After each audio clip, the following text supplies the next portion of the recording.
As soon as I read there was going to be a Dark Souls remaster, I knew there would be people writing in, asking for an easy mode. I wasn't wrong either.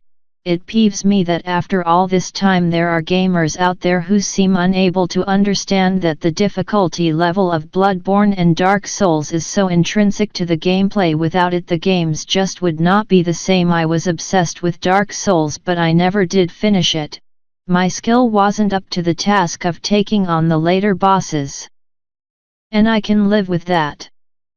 Bloodborne was a very different experience for me. I hated the game at first. No matter how much I tried to play it, I couldn't get to grips with the gun parry, and I was getting mullered because of it. I had given up on it, but I watched a Let's Play on YouTube of the first hour's gameplay, and I could see where I was going wrong. I even got a sense of the timing for the gun parry.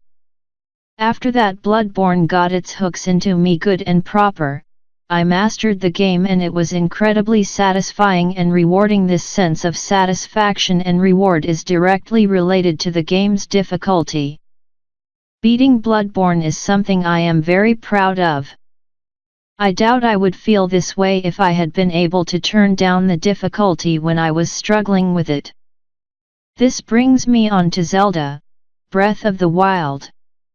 Right back when I was reading GC's previews, I had concerns about all the resource gathering and the rate at which your weapons break down. These are not my favorite gameplay mechanics by any means. They are up there with quick time events on my pet peeves of gaming list. I will also admit to not being the biggest Zelda fan around, but then the reviews came in and I couldn't resist buying a game that GC called possibly the best game ever made. It wasn't a surprise that I couldn't get to grips with the game. I really hated the wear and tear on the weapons and, like Bloodborne, I was unable to get to grips with the shield parry or dodge attacks, which is essential to master in order to beat some of the more difficult enemies. This time watching Let's Play videos did me no good in terms of getting the timing right. All I saw was a long list of enemies that would be one-shotting me all over the map, which isn't much fun in all honesty. In effect, Zelda: Breath of the Wild is difficult in a different way to the Soulsborne games.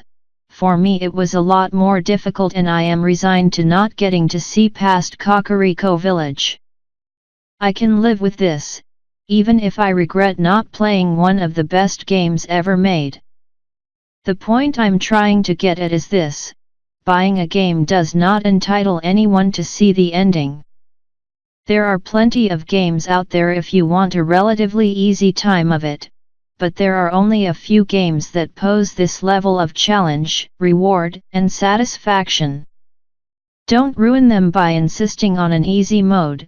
Play something else instead if you feel you don't have the time or patience to get the best out of them.